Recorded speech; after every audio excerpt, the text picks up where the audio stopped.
Last time, Arthur, John, Aunt Polly, and Michael were caught and arrested by the police. This day at the police station, all of them were going to face a capital punishment for the crimes they had committed.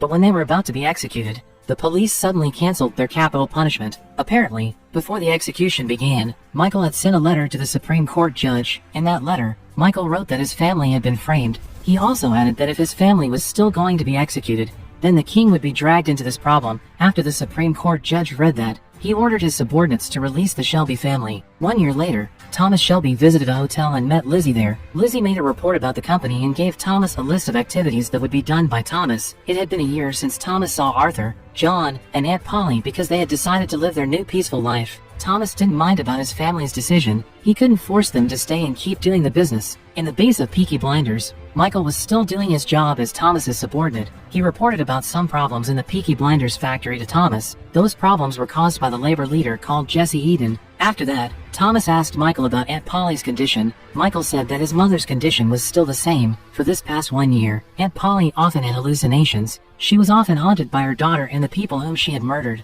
Michael also said that Aunt Polly refused to see Thomas because she was still mad at him. At the same time, Ada Shelby was visiting the residence of John Shelby. She had returned from Peaky Blinders' business trip in the USA. At the office, Jessie Eden came to Thomas's room to talk to Thomas as the representative of the female workers. She complained about the injustices that were being faced by the female workers at the Peaky Blinders factory. She urged Thomas to give proper salaries to all female workers there. Thomas said that he would be glad to give proper salaries to all female workers there, but if he did that, then there must be a decrease in the salaries of the male workers. Jessie was angry when she heard that. She thought that Thomas tried to pit the workers against each other. As soon as Thomas arrived at home, Mary gave some letters that she had received to Thomas. Thomas checked those letters. He was surprised when he saw that one of those letters was from Luca Shangretta.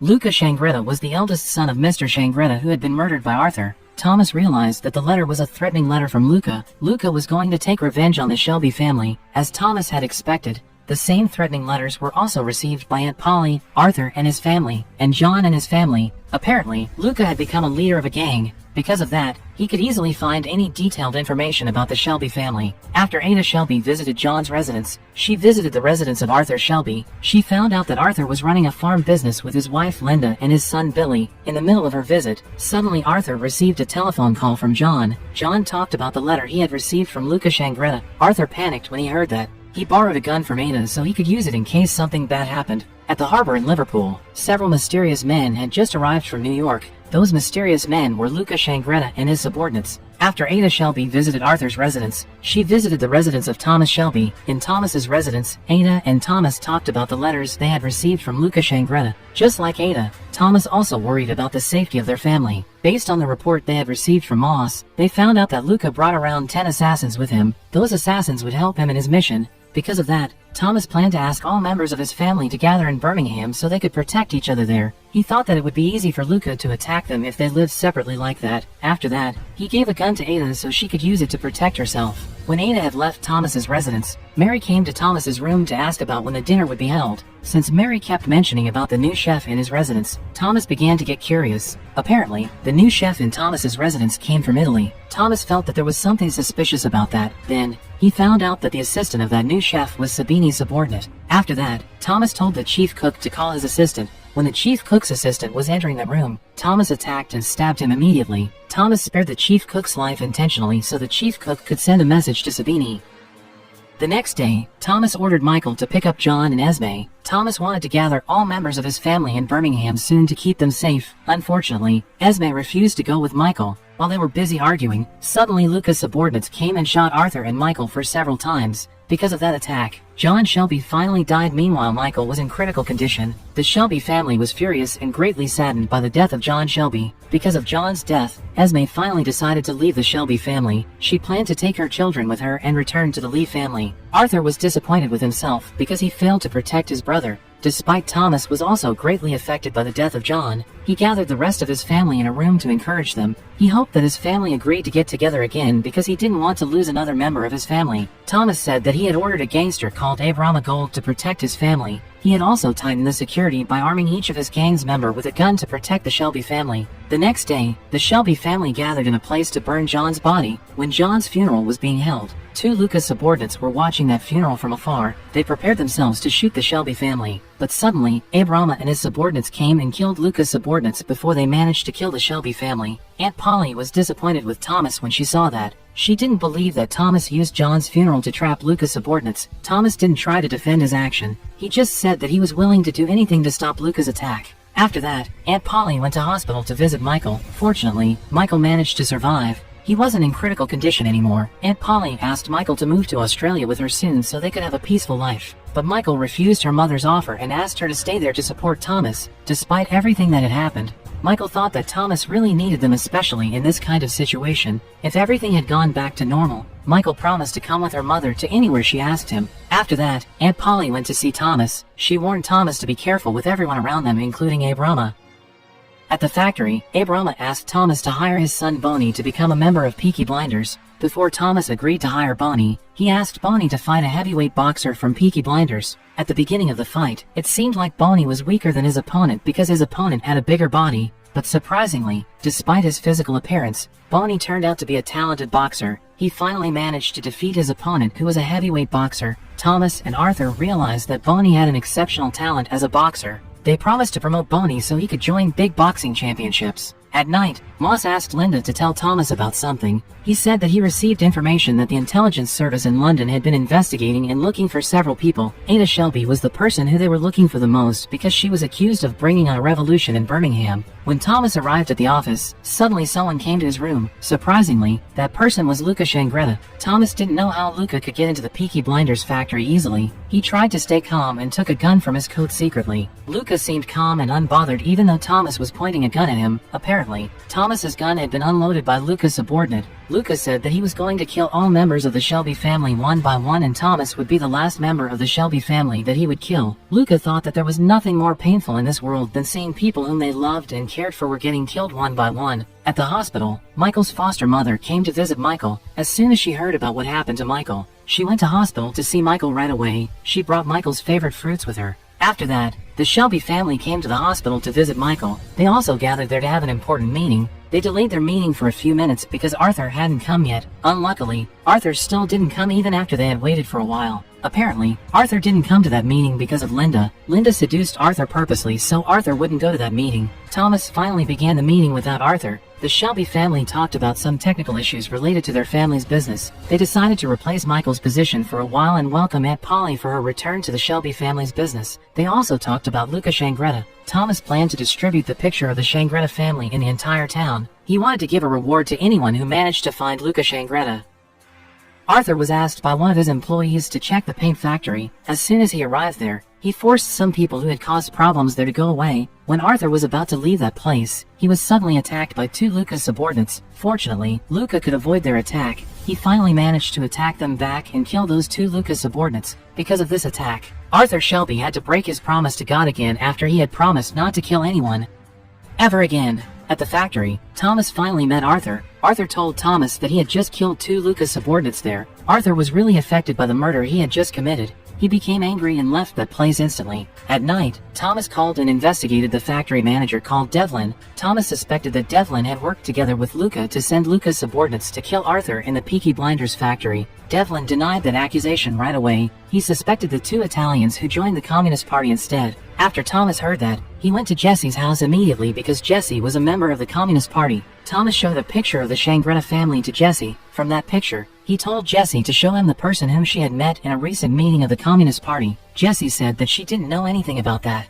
Aunt Polly met Luca Shangretta in a pub. Surprisingly, Aunt Polly offered a deal with Luca. She said that Luca was allowed to kill Thomas, but Luca should leave Arthur, Michael, and the rest of the Shelby family alone. The next day, Thomas had a guest in his room. That guest was a woman called Rose. Apparently, Rose was a mother of a son who died because he was murdered by Arthur. She came there to ask Arthur to come to her house as a symbol of apology. Since Thomas didn't want the same thing that happened to John to happen to Arthur, he asked his subordinates to guard Arthur during his journey, especially in this kind of situation where the Shangretta's gang was still targeting them. As Thomas had expected, Rose had conspired with some Italians against Arthur. Luckily, Thomas and his subordinates managed to stop their attack.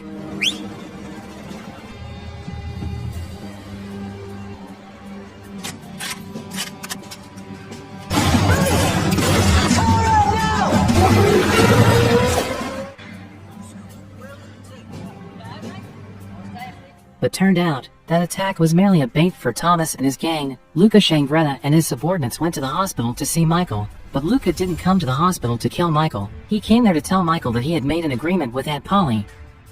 Not long after that, Thomas, Arthur, and their subordinates finally arrived at the hospital. They saw Michael's bodyguard lying dead on the floor after he was killed by the Shangretta's gang. After Thomas saw that, he came to Michael's room right away to check if Michael was all right or not. Michael decided not to tell Thomas about the agreement between Luca Shangretta and his mother. Thomas didn't want to lose track of Luca, so he called Abraham right away to tell him to stop Luca. Abraham's subordinates managed to find and stop the Shangretta's gang in a bridge. They killed some Luca's subordinates there, but unfortunately Luca managed to run away. At the hospital, Michael confronted his mother about the agreement that she made with Luca Shangretta. Michael disagreed with that agreement even though he knew that his mother made that agreement to protect him. After the attack on the bridge, Luca called Aunt Polly and urged her to bring Thomas to him soon. He said that if Thomas wasn't brought to him soon, then Michael would be in danger. After Aunt Polly heard that, she went to the Shelby family's office right away to check Thomas's activity schedule. Lizzie asked Aunt Polly to tell her fortune while she was trying to find Thomas's planner book for her. After Aunt Polly checked Thomas's schedule, she found out that Thomas was free on next Friday. Then,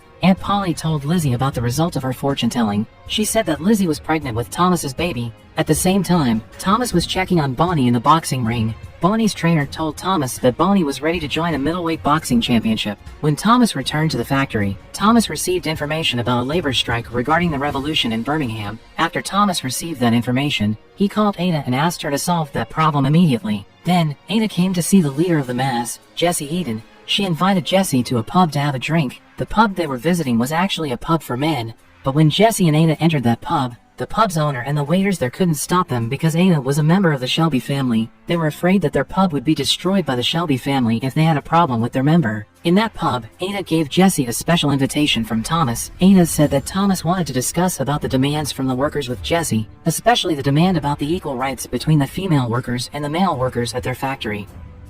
The next day, Alfie Solomons and his subordinate arrived in Birmingham. Alfie brought his favorite boxer called Goliath with them. Apparently, Thomas wanted to see Bonnie's skill by putting him in a boxing fight against Goliath. On Friday, Thomas visited Michael at the hospital. As soon as he came out of the hospital, the Shangretta's gang was following him secretly with a car. They had prepared themselves with weapons and ammunition to kill Thomas. Thomas sensed that the Shangretta's gang was following him, so he stopped his car in a residential area. Apparently, Thomas had also prepared some weapons and ammunition there to attack the Shangretta's gang. He managed to kill a member of the Shangretta's gang during that attack. After that, Thomas tried to run away from Shangretta and his gang. Luca and his subordinates were chasing Thomas right away. They entered a building in that residential area to catch Thomas. Thomas and the Shangretta's gang were attacking each other. Thomas managed to kill Luca's subordinates one by one until there was only Luca and one his subordinate left. Right before the assassination took place, suddenly the policemen arrived and stopped them. At Thomas's residence, Thomas and Aunt Polly told the Shelby family that they had planned the attack that happened that day. Apparently, Thomas was the one who ordered Aunt Polly to approach Luca so they could prepare everything to defeat the Shangretta's gang. Even though Thomas failed to kill Luca that day, he still managed to kill 3 Lucas's subordinates. After everybody had left, Lizzie came to Thomas's room and told Thomas that she was pregnant with his baby. Thomas was speechless when he heard about that. But then he said that he promised to protect Lizzie and their baby. He also promised to prepare a bright future for their baby. Luca Shangretta came to see Alfie Solomons in London. He wanted to offer a deal with Alfie Solomons. Luca asked Alfie to bring Luca's subordinates with him when he watched the boxing fight between Goliath and Bonnie. Luca wanted to use that moment to take revenge on Thomas. Obviously, Alfie wouldn't accept that offer without a price. He asked Luca to pay him with an amount of money and help him to smuggle some drinks to New York every month. In Birmingham, suddenly some soldiers came and arrested Ada Shelby. They arrested Ada Shelby because they had been suspecting that Ada was one of the masterminds behind the revolution. They suspected her even more when they saw her having a drink with Jesse Eden in a pub a few days ago. Ada tried to explain about her real situation when she heard that. She said that she had left the Communist Party after the death of Freddie Thorne. She also said that the reason she was having a drink with Jesse was only because of business. After Colonel Ben Younger heard Ada's explanation, he finally released Ada. At night, Ada told everything about what she experienced that day to Thomas. Apparently, Colonel Ben Younger was sent by the king through Churchill to help Thomas. Thomas was asked by the king to investigate the officials of the Communist Party through Jesse Eden. Because of that, Thomas was trying to use his charisma and look to lure Jesse Eden. He invited Jesse to have a dinner with him in the hope that Jesse would tell him about the officials of the Communist Party who had become the masterminds of the revolution in Birmingham. To lure Jesse, he said that he had fulfilled Jesse's demand about the equal rights between the male workers and the female workers at the factory. The day of the boxing fight between Bonnie and Goliath finally arrived. All members of the Peaky Blinders and the Jewish gang came to watch the boxing fight. Arthur also came and enjoyed that boxing fight. But suddenly he noticed two men who were standing near the boxing ring. He noticed that those two men weren't paying attention to the boxing fight. He thought that they were watching the situation instead. Because of his suspicion, Arthur followed one of those two men when he was leaving the crowd. In that boxing fight, Goliath led the game for a moment. Bonnie had difficulty to fight Goliath because Goliath's body was bigger and stockier than his body. In spite of that, Bonnie refused to give up easily. He was determined to defeat Goliath and win that competition. Arthur was walking carefully into a room. He had prepared a gun to protect himself. But suddenly, someone attacked him from behind and strangled his neck. When that person was going to kill Arthur, suddenly Thomas came to that room and shot that man to death. Unfortunately, it was too late because apparently Arthur had passed away. At the same time, Bonnie finally managed to turn things around. He managed to defeat Goliath and came out as a winner in that boxing competition. Sadly, the Shelby family was unable to cheer and celebrate Bonnie's win because they were shocked and saddened by the death of Arthur Shelby. After they investigated that place for a while, they finally managed to find one intruder. That intruder was getting tortured by the Shelby family immediately. His eyeballs were also gouged out by Finn Shelby. Since Thomas had been getting emotional, he stepped into the boxing ring and fired his gun. He told everybody to stay in their place because he wanted to investigate all of them. The next day, the Shelby family held a funeral to burn Arthur's body. In the middle of the funeral, suddenly Audrey Shangretta came and brought a white flag with her. She wanted to reconcile with the Shelby family. Audrey Shangretta asked Thomas to make an agreement with her to end all of these killings. She also asked the Shelby family to surrender all of their businesses to the Shangretta's gang. If Thomas refused her request, then Luca wouldn't stop killing the members of the Shelby family, because Thomas didn't want to lose another member of his family. Finally, he agreed to make that agreement. The next day, Luca Shangretta came to the Peaky Blinders factory with a happy face. He had prepared a letter of agreement which stated that Thomas Shelby had agreed to surrender all of the Shelby family's companies to Luca. Then, Luca told Thomas to sign that letter of agreement while kneeling down in front of him. Before Thomas signed that letter of agreement, he told Luca that in order to defeat something that was insanely strong, one needed to find a help from someone who was stronger than that thing. Thomas said that to Lucas because turned out he had paid Luca's subordinates to kill Luca and seize all businesses that were owned by Luca. Luca was furious when he found out about that. He was surprised when he saw Arthur in that place since he thought that Arthur had died. Apparently, Thomas had manipulated the death of Arthur and used it as a strategy to attack Luca Shangretta. Thomas decided to give the opportunity to kill Luca to Arthur so he could take revenge for the death of John Shelby. Then, with a single shot on the head, finally Luca Shangretta died at the hands of Arthur Shelby. After that, the Shelby family threw a party to celebrate their success in defeating the Shangretta's gang. In that party, Thomas said that the Shelby family managed to defeat and kill all of their enemies. It was the time for Thomas and the others to take a break from their work so they could take a rest and enjoy their life for a moment after those long wars. Before Thomas took a break from his work, he wanted to finish his business with Alfie Solomons first. He found out that Alfie had worked together with Luca to bring some intruders in a boxing fight between Goliath and Bonnie a few days ago. Because Thomas didn't want to waste his time anymore, he killed Alfie Solomons right away.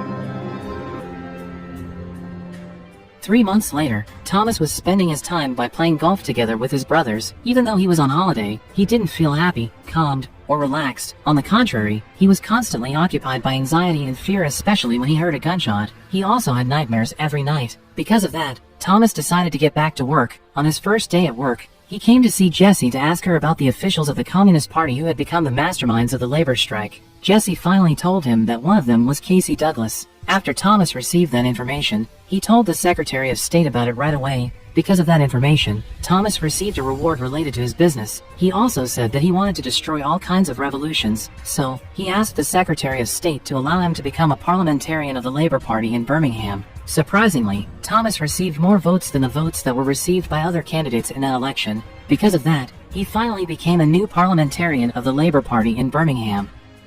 2 years had passed after Thomas Shelby was elected as a parliamentarian. One day, Thomas received a telephone call from Arthur. Arthur said that he had just received a letter from the Angels of Retribution. That letter was written to the Peaky Blinders. In that letter, the Angels of Retribution said that they had never heard of the Peaky Blinders and they weren't afraid of them. Thomas was mad when he heard that, so he ordered Abraham and Isaiah to introduce the Peaky Blinders to the Angels of Retribution. On the same day, the Peaky Blinders received bad news. They had lost a lot of money after the stock exchange in Wall Street in the US had crashed. Because of that, it was likely that the businesses that were owned by the Shelby family in the US would collapse. Michael was the person who was responsible for all businesses that were owned by the Shelby family in the US. Because of that, he was asked to go back to Birmingham. In Birmingham, Abraham, Finn, and Isaiah were going to the Angels of Retribution headquarters to attack them. During that attack, Finn got shot in the arm. Luckily, Abraham broke through the wall right away so they could get inside of that room and kill their target. After that, Abraham removed the bullet from Finn's arm immediately. Ada came to the room and saw that. She was mad at Finn because Finn didn't listen to Thomas. The Shelby family had never wanted Finn to get involved in their dirty work. They wanted Finn to live a life which was free from any immorality and crime. At the same time, Arthur came to see Thomas to show him a newspaper about the crash of the stock exchange in Wall Street. Thomas was angry when he read about that news. He had been reminding Michael to withdraw their shares since a few weeks ago, but Michael insisted on holding their stocks there. Thomas was very disappointed with the Peaky Blinders. He thought that they had never listened to him. Then, Thomas invited all members of the Shelby family to a board meeting. For these past few years, Thomas had suffered from mental health conditions. He had difficulty in controlling his anger and often displayed aggressive behavior. Because of that, he had been taking a sedative, but each time he took his sedative, he always had hallucination where he saw his late wife Grace Shelby, the woman he loved the most in this world. The next day, the board meeting was being held by the Shelby family. As the chairman of the board, Arthur was explaining about the problem that their company faced. But as a chairman, it seemed like Arthur wasn't as competent as Thomas. He was confused and unable to make any decision about the problem they were dealing with.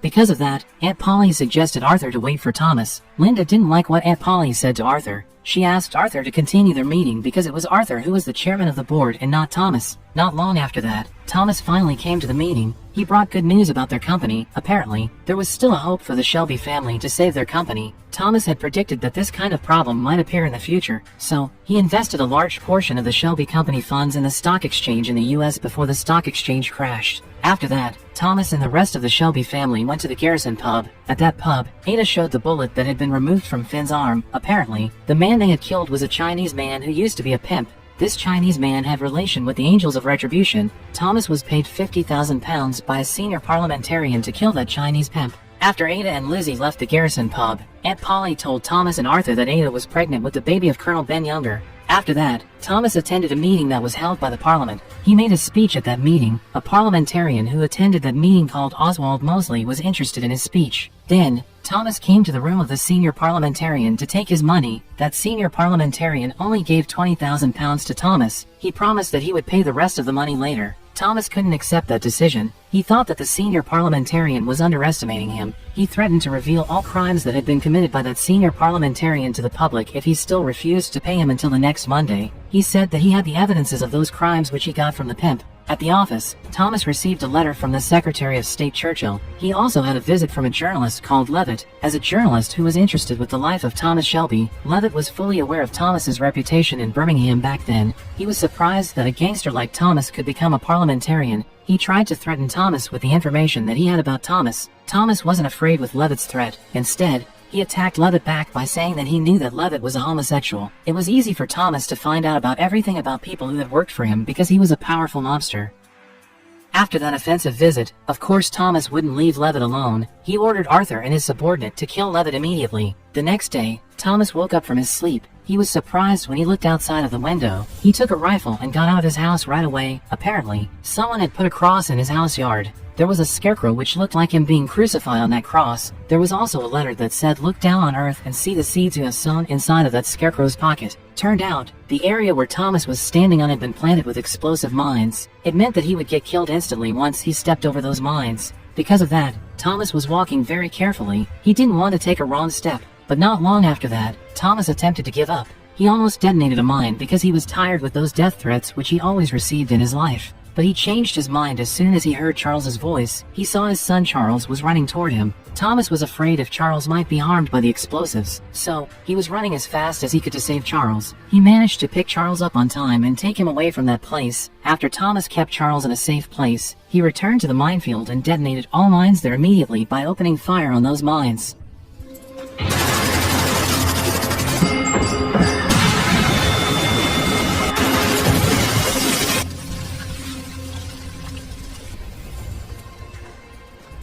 When Thomas returned to his house, he received a telephone call from Michael. Michael said that he was being captured by a group of people. That group was led by a woman called Captain Swing. Captain Swing told Thomas that Michael had revealed a secret about dividing the horse racetracks in England. Michael yelled that Captain Swing was lying to Thomas. Captain Swing tried to make a deal with Thomas, but Thomas asked her to send Michael home instead. Michael finally arrived in Birmingham. He brought his wife Gina Gray with him. Arthur and Aunt Polly had been waiting for him at the harbor. When Aunt Polly saw Michael, she attacked Michael with many questions about the Shelby family's business immediately. She didn't even say hello or pay attention to the woman whom Michael brought with him. At the same time, Thomas and Ada came to see Mosley. Apparently, Mosley was a member of the IRA. The IRA had a bad relationship with the Peaky Blinders. They planned to overthrow Thomas because they thought that Thomas had lost his power. After that, Thomas and the others met Michael and Gina at the Garrison pub. Michael was asked to tell the truth about the situation on the ship. Michael said that he heard some men from the IRA gossiping about Thomas on the ship. Those men said that Thomas started to lose his power. Michael found out that those men were the Billy Boys. Thomas said that he believed what Michael had said as long as Michael swore on the baby whom Gina was pregnant with. Michael was angry when he heard that. He thought that Thomas was disrespecting him. In the woods, Abe Rama and Bonnie went camping together. When Abe Rama was preparing their dinner, suddenly he was shot in the shoulder by a group of men called the Billy Boys. In front of Abe Rama, the Billy Boys tortured, killed, and crucified Bonnie on the cross. They did that because they wanted to send a message to Thomas. They asked Abe Rama to tell Thomas that the best fighter of the Peaky Blinders was not good enough to beat the Billy Boys. They also asked Abe Rama to tell Thomas to surrender 2 of his territories to them. If Thomas refused to do that, then Thomas would be the next victim who would be crucified by them on the cross. At home, Linda said that she was disappointed with Arthur. She was mad because the Peaky Blinders went back to their gambling business to cover their loss in the stock exchange. For these past few weeks, the businesses of the Peaky Blinders were not as good as they were before. Because of that, Thomas didn't even remember about the birthday of Ruby. Ruby was the daughter of Thomas and Lizzie.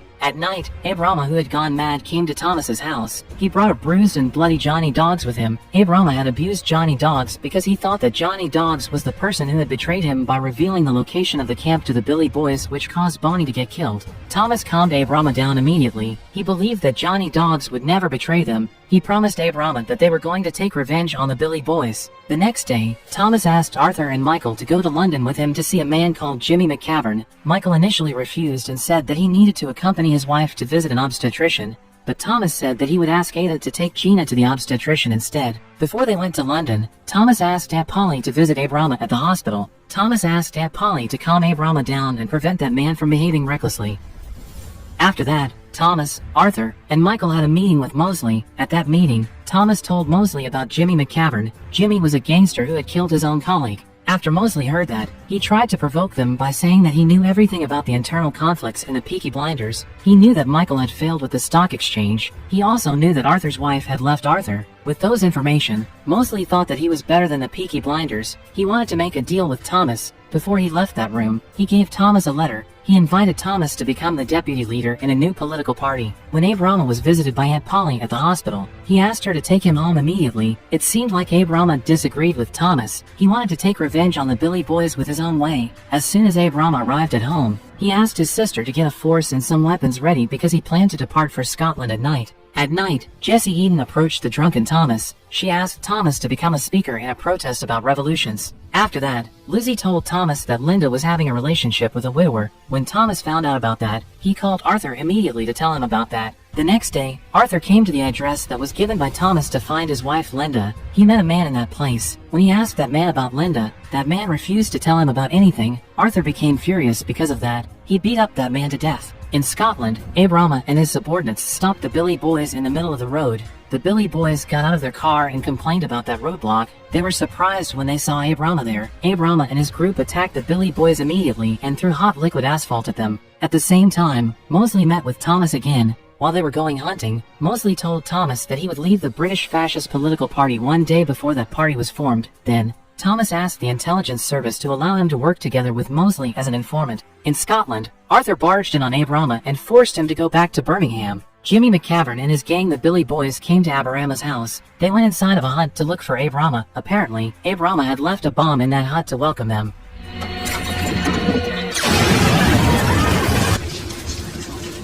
Jimmy was interested in Thomas Shelby after he saw that. He thought that Thomas was good enough to become his opponent.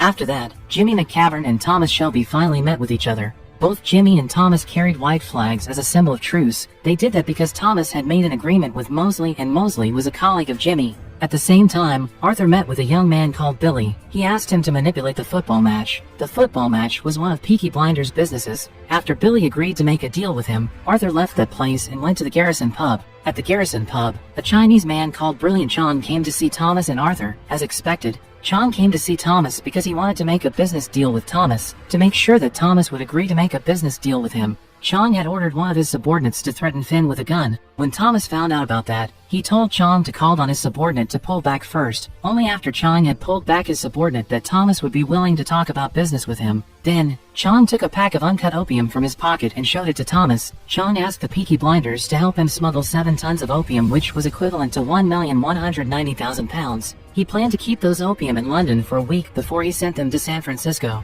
Chong said that he would give £250,000 to the Peaky Blinders if the Peaky Blinders helped him. With those money, the Peaky Blinders could cover their loss in their business in the U.S. After Thomas discussed about Chang's offer with Arthur and Aunt Polly, he finally agreed to make a business deal with Chong. At the office, Thomas met with Abe Rama. Thomas told Abe Rama to be patient and not to attack Jimmy in the near future because they still had an agreement. In return for his patience, Thomas suggested Abe Rama to propose to the woman he loved, who was Polly Gray. In a few days, Thomas was going to hold a ballerina party in his house. He invited Mosley to that party. Mosley came to Thomas's room to talk to Thomas. He said that he knew that Thomas held that party for his late wife Grace because that party would be held on Grace's birthday. He also said that he actually got involved with Grace in the past. Thomas didn't like what Mosley just said, so he attacked him by mentioning about Mosley's dark past. Thomas said that he knew that Mosley got involved with his wife's younger sister and his wife's stepmother. He knew that Mosley got involved with numerous women back then, and Mosley didn't care if those women were his relatives or not, because of his immoral lifestyle. Thomas thought that Mosley was a dangerous brute.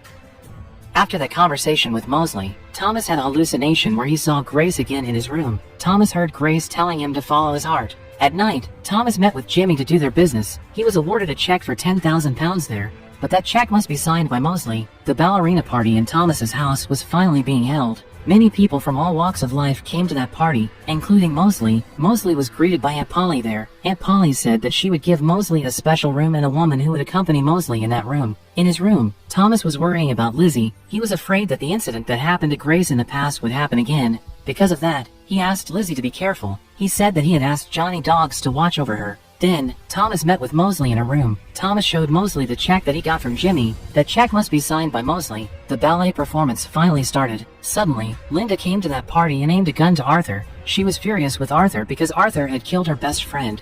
Instead of trying to fight, Arthur completely surrendered himself to Linda. He was ready to die at the hands of his wife because he really loved her. But suddenly, Aunt Polly came and shot Linda before Linda managed to shoot Arthur. She only shot Linda in the arm because the purpose of her shooting was to protect Arthur. After that, they brought Linda to the dining room. Thomas removed the bullet from Linda's arm immediately. To induce her insensitivity to pain, they gave Linda a mix of alcohol and opium as anesthetic. They also used that homemade anesthetic to put Linda to sleep. After that, Mosley made a speech in front of the Shelby family and all the party guests. He told everybody there that he was going to form a new political party called the British Union of Fascists. He said that he formed that party because he and Thomas wanted to make a better change in the government and the public policies. Everybody seemed proud and happy with Mosley's idea. They were excited to give their support to the British Union of Fascists. After that, Mosley told Thomas that he was confident that they were going to take over of government soon. Mosley promised to give an authority in the northern region to Jimmy and an authority in the central region to Thomas, but he hadn't decided who was going to take control of the southern region.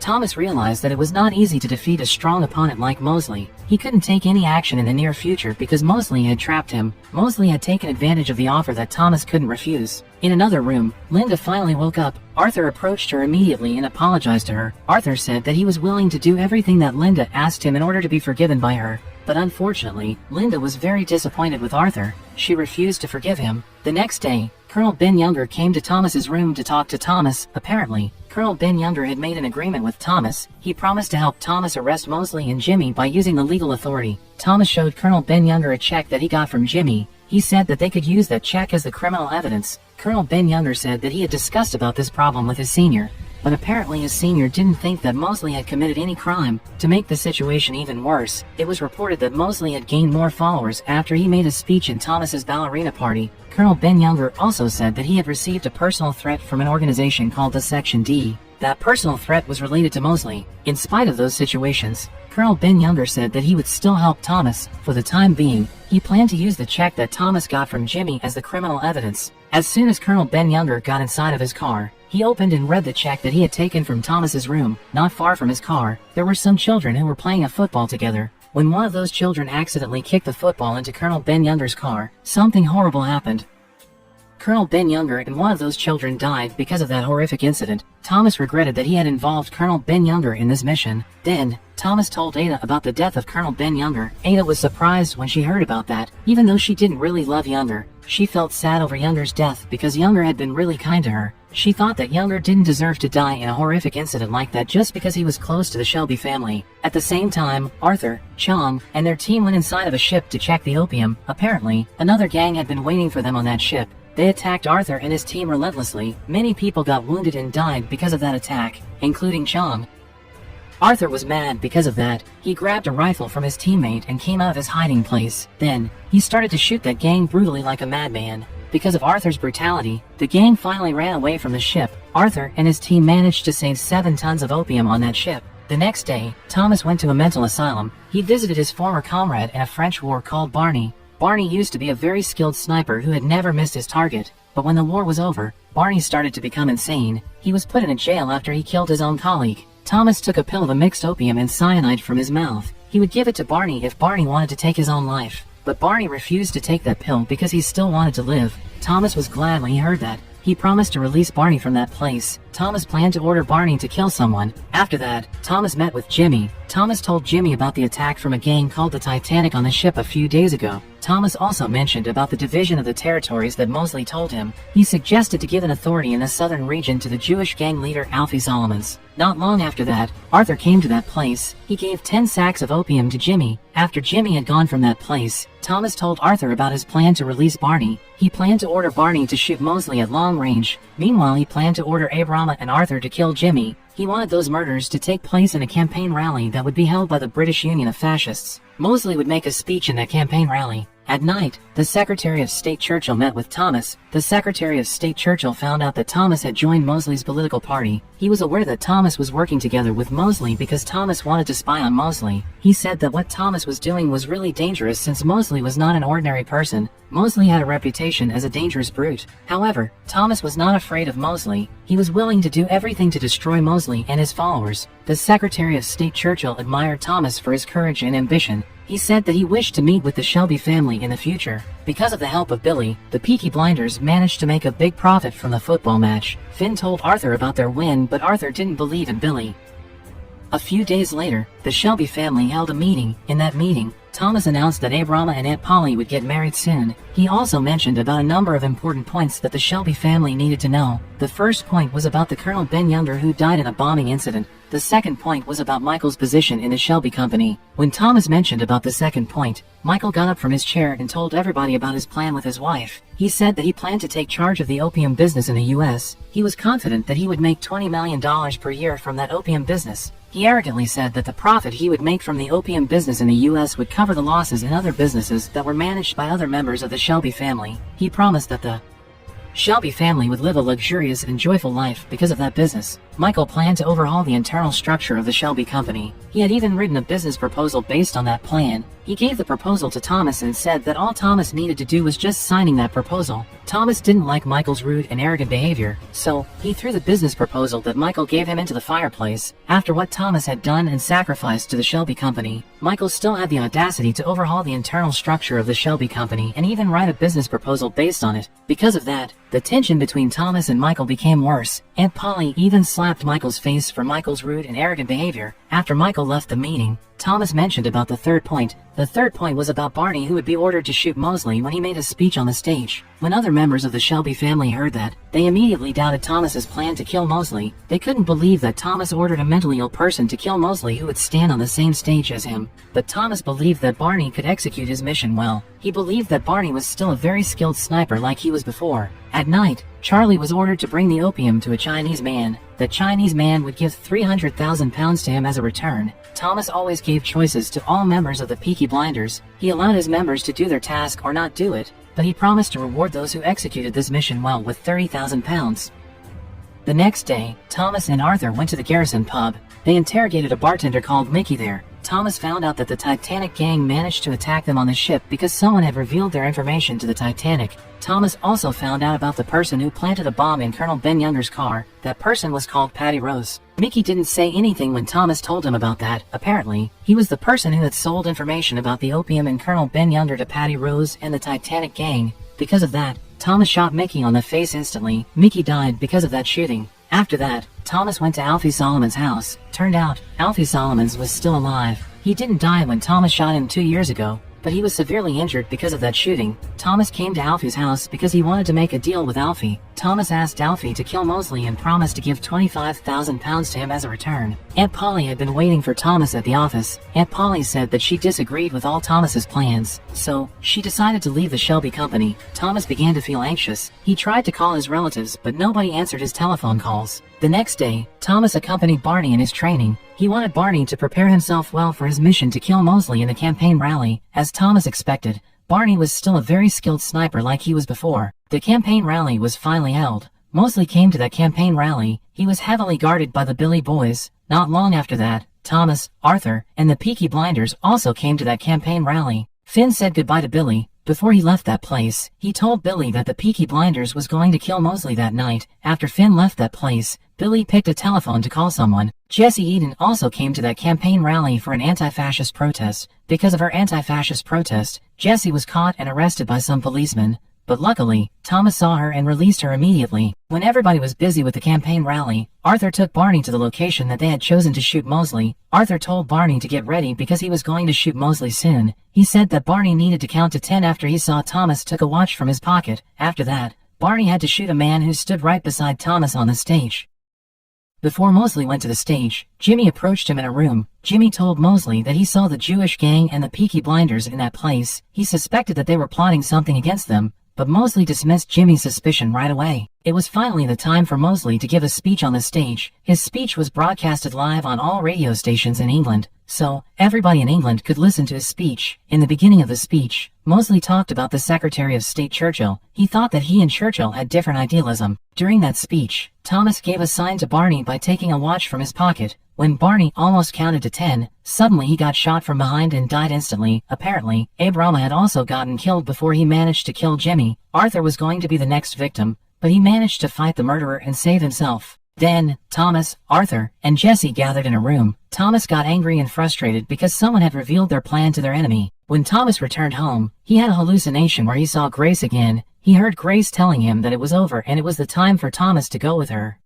Thomas was on the verge of taking his own life, but he failed to shoot his head because his gun was empty. Apparently, Arthur had taken the bullets out. Lizzie was disappointed with Thomas when she saw what Thomas attempted to do. She called Thomas a coward for trying to take his own life. She thought that Thomas didn't care about his family. When Thomas returned to his house, he received a telephone call from a woman. That woman said that she had sent 3 corpses of people who died in the campaign rally. Those 3 people were Barney, Abrama, and Polly Gray. The Shelby family was greatly saddened by the death of Polly Gray. Michael swore to take revenge for the death of his mother, but not on the murder of his mother. Instead, he swore to take revenge on Thomas Shelby. He thought that his mother died because of Thomas's big ambition. For years later, Thomas visited a hotel in Miquelon Island in France. He told a receptionist there that he had booked a meeting room for an important meeting that he was going to hold. The receptionist told him to wait. While Thomas was waiting, he just ordered a glass of water. Apparently, for these past 4 years, Thomas had stopped drinking alcohol. Not long after that, a French man called Jean came to that place and approached Thomas. He mocked Thomas because Thomas was only drinking water. Thomas introduced himself to Jean by giving his name card to him, but Jean burnt Thomas's name card right away. Jean said that Thomas was the person who was responsible for making Jean and his group lose their jobs. Jean kept bothering and harassing Thomas that Thomas finally lost his temper. Everybody was surprised when they saw Thomas taking a gun from his pocket. Thomas wasn't afraid to kill anybody who dared to disrespect the Peaky Blinders. After that, Thomas went to the meeting room that he had booked. He met with Michael and his gang in that room. Since Polly Gray died, Thomas and Michael had never seen or talked to each other. However, they both managed to kill everyone who was responsible for the death of Polly Gray. Thomas arranged a meeting with Michael because he wanted to make a deal to Michael. He planned to take advantage of the men who had lost their jobs in Miquelon Island. He wanted to ask them to join his uncut opium business. Those opium would be shipped from Miquelon Island to Boston in the U.S. Michael and his gang didn't accept Thomas's offer immediately. They said that they needed to give Thomas's business proposal to their leader who lived in the U.S. called Jack Nelson first. Apparently, Jack Nelson was the uncle of Gina Gray. After that, Michael's gang poured and offered a glass of whiskey to Thomas. Thomas refused and said that he didn't drink alcohol anymore. Michael and his gang laughed at Thomas when they heard that. Thomas held back his anger because he didn't want to ruin their business relation. Then, he told Michael and his gang that there was an informant in their group. He said that the man had a bleeding heart tattoo with Maria written in red. Michael and his gang looked at each other in confusion when they heard that. They were surprised that Thomas managed to find out such information. They thought that Thomas had humiliated them. After Thomas left that meeting, he called a policeman at the harbor immediately. He told the policeman that Michael was going to bring opium with him on the ship.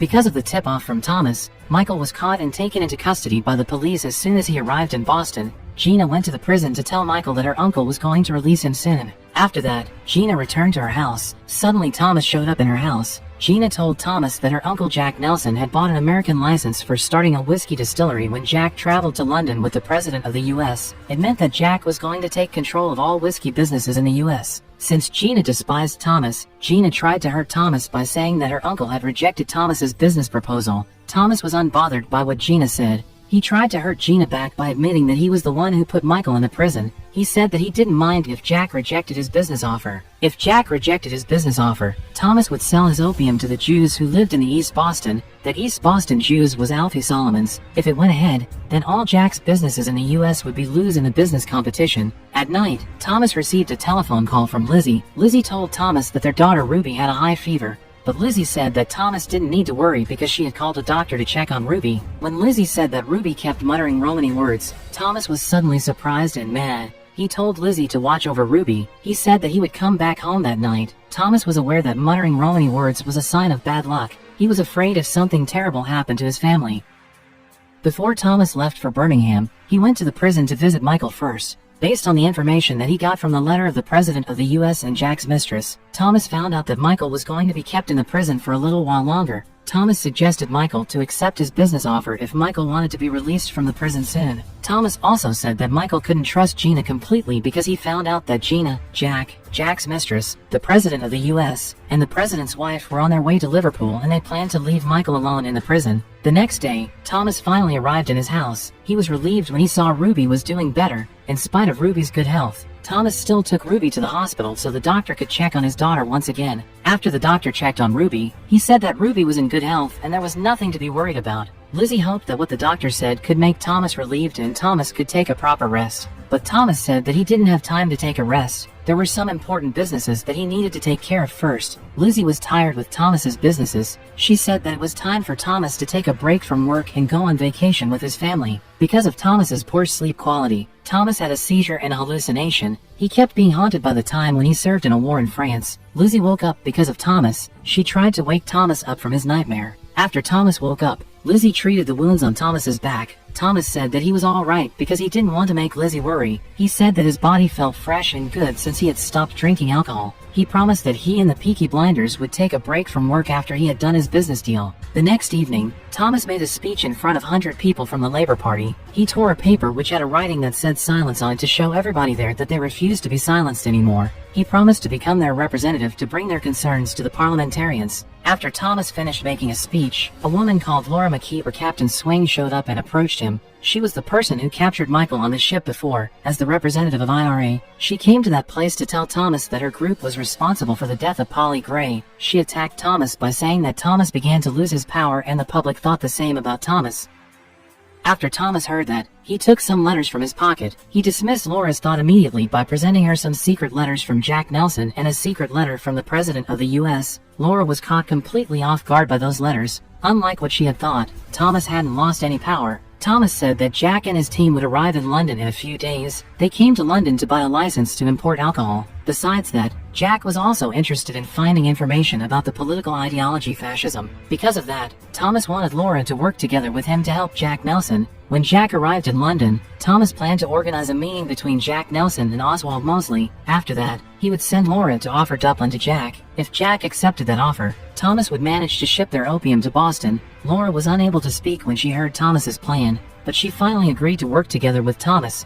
Since Polly Gray died, Ada Shelby was appointed to replace her position in the Shelby Company. Ada met with Thomas to tell him that Arthur had become addicted to opium. She was disappointed with Thomas. She said that she really needed Thomas during this chaotic situation, but Thomas was only thinking about his business and putting himself in danger. After that, Thomas visited Alfie Solomons in his hiding place. He wanted to make a business deal with Alfie. He planned to sell 5 tons of uncut opium which had been stored in a warehouse in Liverpool. Alfie accepted Thomas's business offer immediately. He asked how much Thomas wanted him to pay. Gina visited Michael in the prison. She wanted to say goodbye to Michael. She told Michael that her uncle was going to release him from the prison soon. She also said that her uncle had promised to help Michael to kill Thomas with his own hands. At night, Thomas and Lizzie attended a meeting which was held by the fascists. As Thomas had promised before, he was going to become the representative of the people to bring their concerns in that meeting. Not long after that, Arthur came to that meeting and made a scene there. Under the effect of the opium he had been consumed, he ranted and raved in front of Thomas and everybody there.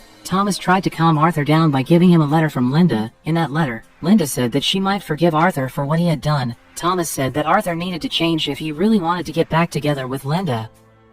In that meeting, Thomas met Mosley and his new girlfriend Lady Diana. After they introduced themselves to each other, Thomas, Lizzie, Mosley, and Lady Diana gathered in a room to talk about their business. After that, Thomas met with Jack Nelson, who had just arrived in London. Jack told Thomas that he planned to buy a license to import alcohol because the alcohol industry in the US was really promising. When Thomas heard that, he told Jack that he had a good relationship with the Secretary of State Churchill. He said that the Secretary of State Churchill would help Jack to have his license if Jack agreed to work together with him.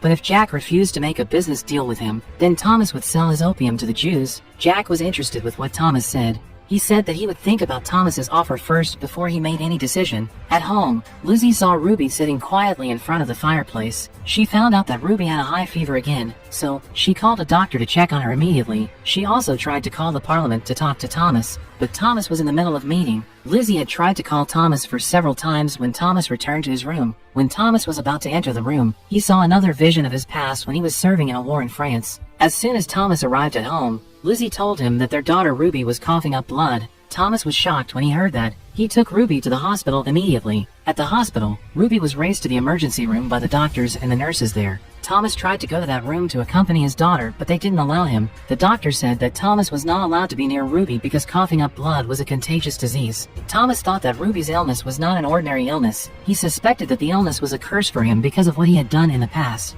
Because of that, he came to see the gypsies to ask for their help to save Ruby. Since Thomas had arranged a meeting with Mosley and Jack on that day, he asked Ada to become his representative in that meeting. Ada agreed to help him. She went to Lady Diana's house because the meeting would be held there soon. At the beginning, Lady Diana disrespected and underestimated Ada. But after they had a little conversation, she found out the reason why Thomas sent Ada to become his representative in that meeting. Ada turned out to be as sharp and brilliant as Thomas. Before the meeting took place, Ada had even done some research on people who were going to attend that meeting. At the same time, Thomas arrived in the residence of the Lee family. He came to that place because he wanted to meet with Esme. Esme was John's ex-wife and a gypsy. Thomas accused Esme of putting a curse on his daughter. But after he saw Esme's reaction to his accusation, he realized that Esme was not the person who had put a curse on his daughter. As Thomas had told her, Ada gave invitations to Mosley, Jack, and everyone who attended that meeting. Thomas was going to give a further explanation about their business in the next meeting. When Thomas was about to leave the residence of the Lee family, Esme approached and stopped him. She asked Thomas to go a place with her. She said that Thomas might find an answer about the curse that happened to Ruby in that place. After Ada attended the meeting in Lady Diana's house, she went to the office of the Shelby Company. She wanted to find out about Thomas's business. She went through Thomas's notebook and found out that Thomas was hiding a large amount of opium in a warehouse in Liverpool. After Ada found out about that, she ordered Isaiah to visit and check that warehouse immediately. Ada heard that a leader of the General Trade Union called Haydn had organized a plan to steal the opium, so she asked Isaiah to meet Haydn and teach him a lesson. She also asked Isaiah to take Arthur with him. She thought that there must be a member of the Shelby family to keep a watch out for the workers in this mission. It was not like Arthur was busy with anything though. He had been locked in a safe in that office because they were afraid that he harmed anyone under the effect of the opium that he had been consumed.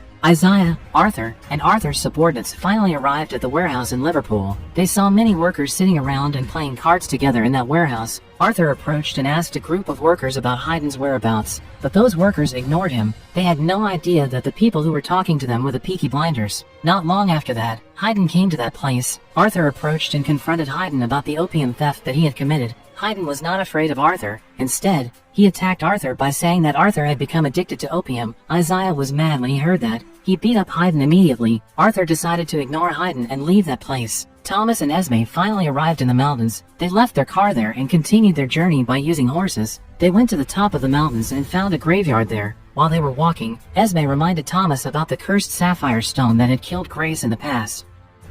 A few days after Grace died, Thomas gave that cursed sapphire stone to a wise old gypsy woman called Bethany Boswell. Bethany Boswell then gave that cursed sapphire stone to her younger sister called Evadne Barwell. Evadne made a necklace out of that cursed sapphire stone and gave it to her daughter. Not long after that, her daughter died because of a lung disease. She was only 7 years old when she died. After Thomas heard that story, he believed that Evadne was the person who had put a curse on his daughter. He was mad because all of this happened because of what he did in the past. Thomas planned to find the Barwell family to apologize to them and ask them to lift their curse, but Esme said that the Barwell family had moved far away and lived by the sea since a long time ago. Thomas asked Esme to help him to find the Barwell family. As a return, he promised to do everything that Esme asked him as long as his daughter could be saved. At night, Thomas returned to the hospital. As soon as Lizzie saw Thomas arriving there, she cried and told her husband that Ruby had passed away. Lizzie was very disappointed in Thomas. She regretted that Thomas was unable to stay in Ruby's side in the last moment of her life. In spite of that, right before Ruby breathed her last breath, Lizzie still told Ruby that Thomas really loved and cared for her. Thomas was shocked and speechless when he heard what Lizzie had just said. He was just standing there in the rain and crying over the death of his beloved daughter. The next day, Thomas and his family took Ruby's body to the funeral. This was inarguably a hard time for both Thomas and Lizzie. Thomas swore that he would take revenge on the Barwell family for the death of his daughter. Because of the help from Esme, Thomas finally found where the Barwell family lived. He came to the Barwell family's residence and killed Evadne and several soldiers immediately. After he took revenge on the Barwell family, he got back to his car and rewarded Esme with what she asked. Esme expressed her condolence for the death of Ruby. She said that she still had important information to share. Esme said that when Thomas lost one of his children, God sent him another child. Esme found out that Thomas got involved with a woman called Zelda in the past. Apparently, Zelda was pregnant with Thomas's child and gave birth to that child. That child had grown into a young man called Duke. This information was new for Thomas. He joined the military and fought in a war in France before he knew anything about Zelda and their child. Apparently, Zelda had died a few years ago. Duke lived by himself as a thief since then. After Thomas found out about that, he knew that he needed to make a decision. He needed to choose between acknowledging Duke as his child or pretending like he didn't know anything about this and keep abandoning Duke in the forest. At night, Jack Nelson, Laura, Mosley, and Lady Diana came to Thomas's residence to attend the scheduled meeting. During that meeting, they had discussion about the political ideology fascism and the business that they were going to do together. Each of them was going to have their own role in that business. Jack Nelson was going to be responsible for any correspondence they would make to the President of the U.S. Mosley was going to take an important role in the government in the UK. Laura was going to use his power and influence as the leading member of the IRA to persuade the members of the IRA to be sided with the fascists. And Thomas was going to take advantage of his good reputation. He planned to leave the political party and run as an independent candidate. After they agreed to make a business deal, Jack Nelson promised to provide the IRA with weapons and ammunition.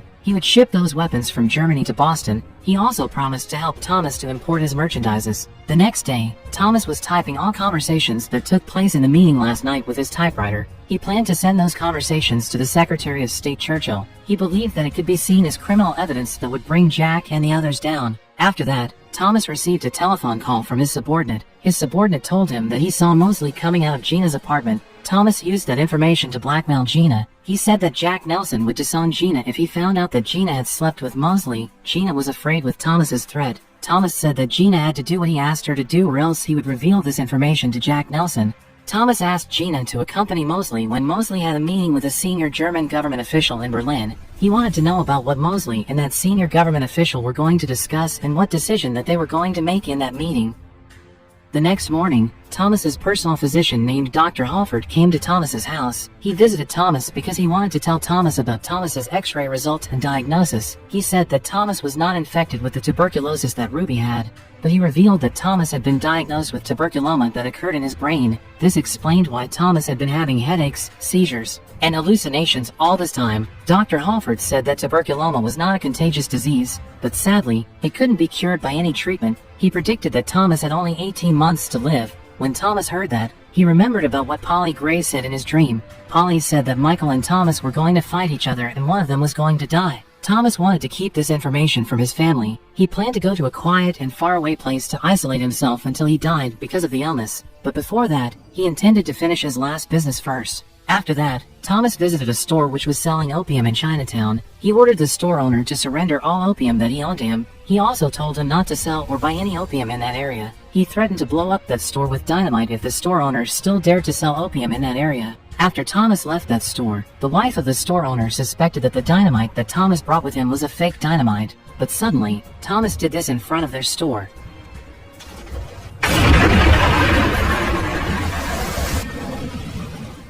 Thomas Shelby was a man who always kept his word. That was why he was highly respected and respected by many people. After that, Thomas gathered the Shelby family in a room. He wanted to tell them about some important things. The first thing that he announced was the marriage of Finn and a woman called Mary. After that, he introduced Duke to his family. He said that Duke was his own son. Everybody was surprised when Duke was being introduced to them, especially Lizzie. Then, Thomas asked Arthur to watch over Duke and show and teach him about how the Peaky Blinders worked. At night, Arthur, Finn, Billy, and Duke met with a referee who refused their request to manipulate the football match. The referee said that he didn't want to cheat in the football game no matter how much the Peaky Blinders paid him. Arthur was angry because of that. He told the referee to call the police and report the Peaky Blinders to them.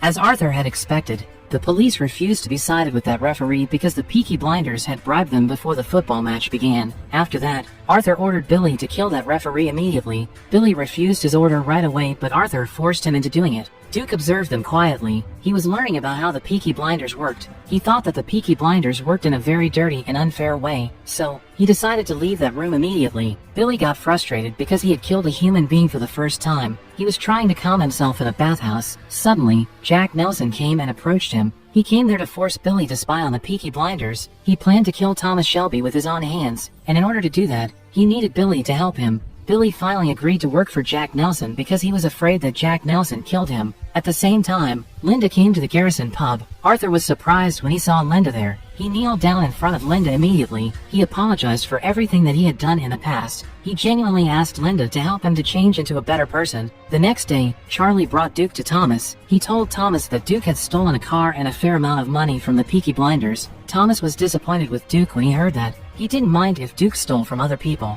but it would be a different story if Duke stole from him. Because of that, Thomas gave a sum of money to Duke. He offered him a choice. He told Duke to choose between kept working as a thief or start working in the horse stable that was owned by the Peaky Blinders. After Duke heard what his father said, he decided to keep working there. At home, Lizzie was curious with the medicine that had been consumed by Thomas. Thomas decided to keep his illness from his wife. He lied that the medicine that he consumed was only a painkiller. That night, Thomas and Lizzie were going to have a meeting with Jack Nelson. In that meeting, Thomas said that he was going to visit Canada soon because he wanted to take his payout. The money that he would receive was $5 million.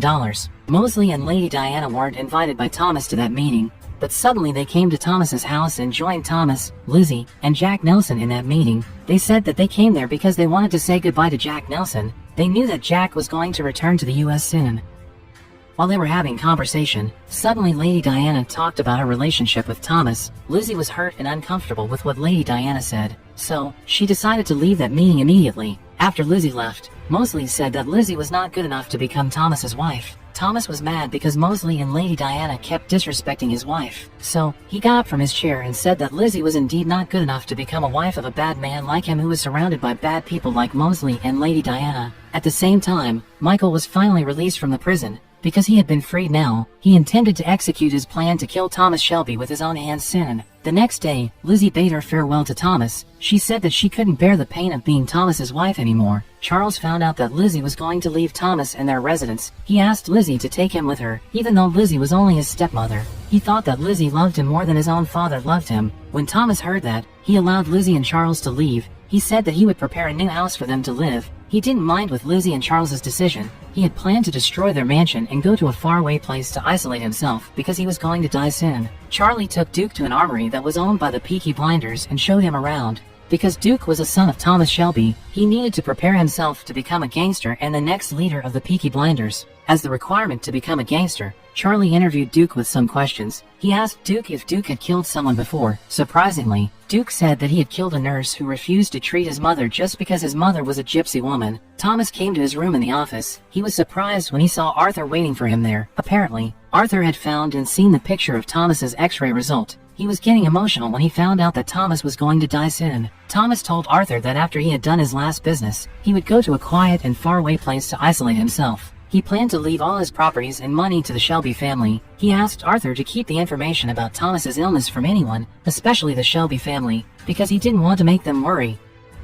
After that, Thomas gathered all members of the Peaky blinders in the Garrison pub. In that meeting, Thomas told them that he was going to go to Canada to take the payout for their selling of opium. He planned to go to Canada alone because Johnny Dogs was going to accompany him in Canada. He asked the Peaky blinders to empty his house while he was gone because he was going to destroy that house. Michael arrived in the Miquelon Island. He brought a mysterious black bag with him. He carried that bag very carefully because that bag contained a time bomb. Apparently, Michael planned to kill Thomas by using that bomb. He chose to use a bomb because he remembered that his mother said that Thomas Shelby couldn't get killed by bullets. At the same time, the members of the Peaky blinders surrounded and attacked Billy in Thomas's house. Apparently, they had found out that Billy had betrayed Thomas and them. Only Finn didn't know about that. Because Finn had no idea about what was happening, he refused to kill Billy. Duke was impatient with that situation, so he took over and killed Billy immediately. You are no longer a member of this Shelby family.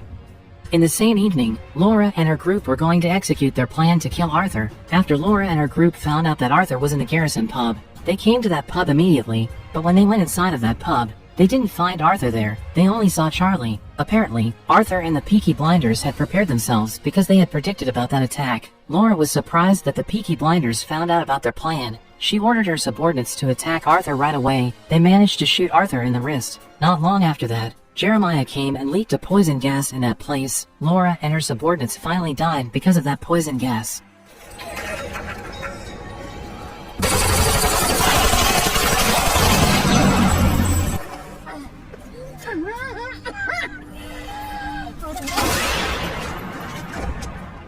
Thomas went to the Miquelon Island to have a meeting with Michael. Michael asked Thomas to go to another place with him by using his car to check some opium. When they were about to get inside of that car, Michael said that he left his wallet in the pub. Not long after that, something like this happened.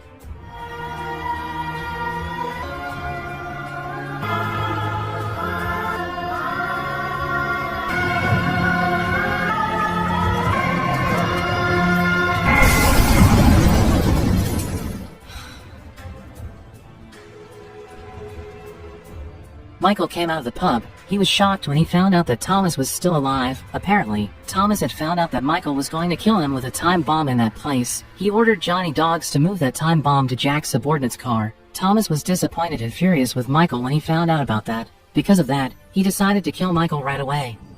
Your lethal hand is always on our shoulders. I've no limitations. After that, Thomas got back to the pub. Alfie Solomons showed up there and said that he was willing to help Thomas in Thomas's next mission. When Thomas returned to Birmingham, he destroyed his house like he had planned before.